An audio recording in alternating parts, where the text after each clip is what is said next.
This is Hillary Goldstein, Editor-in-Chief of IGN Xbox 360, here with a video review of The Darkness. The Darkness is a game based off of a comic book from the mid-90s, but you don't really need to know anything about the comic book to enjoy the game.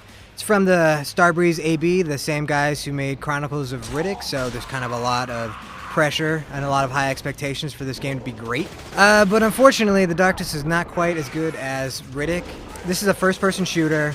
And the cool part is that along with having, about a half dozen nifty guns to use, you also have the use of these darkness powers. And the darkness is sort of this mystical force that, for whatever reason, you've been blessed with or cursed with, however you want to look at it. You have these two snakes that appear off of your shoulders, and they can do a couple different things. You have 4 different powers by the end of the game that you can use. You have this sort of tail whip that you can use to knock out lights or to stab guys or to toss cars around. You have the darkness guns, which are kind of not as cool as the real guns, but they use darkness power and kind of have nifty effects to them. You have this kind of cool vortex, which basically is a black hole that sucks everything in around it. And it's nice because you see this animation of guys when they're getting sucked in trying to grab onto stuff so they don't get pulled in, but they always do because, they're just suckers ready to die. And the last one is actually the first one that you get, which is this darkness snake, the creeping they call it. And you can basically use this snake to crawl around the ground and break through windows, sneak through walls, and sneak up on people. It's a really good way actually to get around and do stealth kills on people and clear out a room without ever having to fire a shot. So it's called the Darkness because you get your powers from the dark. And there's light kind of everywhere in the game, so early on you're going to have to use your guns and waste some of your ammunition actually taking out lights just to create some dark, and you'll see your powers kind of absorb in there, and as long as you have the darkness powers, you're going to constantly be regenerating, so when guys hit you, it won't matter because you get instantly healed.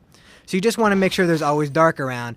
That's sort of the good and the bad of the game, is that it's a cool idea that you have to kind of create these dark areas and fight in the dark in order to win, but it also gets pretty annoying that when you're in hour 6 or 7, that you're still going around busting out lights everywhere you're going when you're entering a room just so you can kill some guys. Now the majority of the gameplay is just you kind of going around with guns and with these powers, killing fools, which is a lot of fun. Unfortunately, the AI isn't very good, so you're not going to see the AI making very many smart decisions. Like, you'll just see guys randomly kind of rolling out of cover sometimes just to be shot.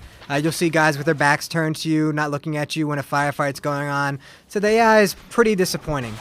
But the good news is you do get to tear it up. I mean, when you're fully powered towards the end of the game, you're just going around kicking the crap out of people, which is kind of what you never get to see in games. Usually, the developer will actually go and make enemies tougher and bigger and harder and make everything more difficult, but the Darkness, the guys are pretty much as difficult as they are in the beginning of the game, so by the time you're fully powered, you're literally just wasting everybody. So along with going around shooting everybody in a kind of realistic looking New York, you're also going to be going to this place called the Otherworld, which is kind of like a hell dimension. And the premise is that World War II has just never ended, so you've got these demonic Nazis that you have to fight. It's just a kind of a cool switch up, but really the gameplay stays the same. You're basically going straight, shooting a lot of people, using your powers to kick ass.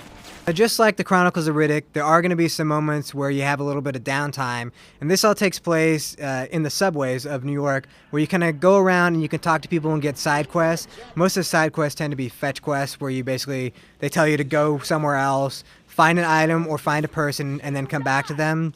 So it does get a little bit tedious, but it adds a little bit of variety to the game, I suppose. But really, the main thrust of the game is just to go around and kick the crap out of people, and for that, the Darkness does a good job. The Darkness isn't a gaming revolution. It's not going to blow your top off. It's not going to totally amaze you with its visuals or, with its gameplay, or certainly not with its AI. But it is a fun game. It's not as good as Chronicles of Riddick, but if you're looking for a shooter, especially during the slow times of the summer, you can't go wrong with the Darkness.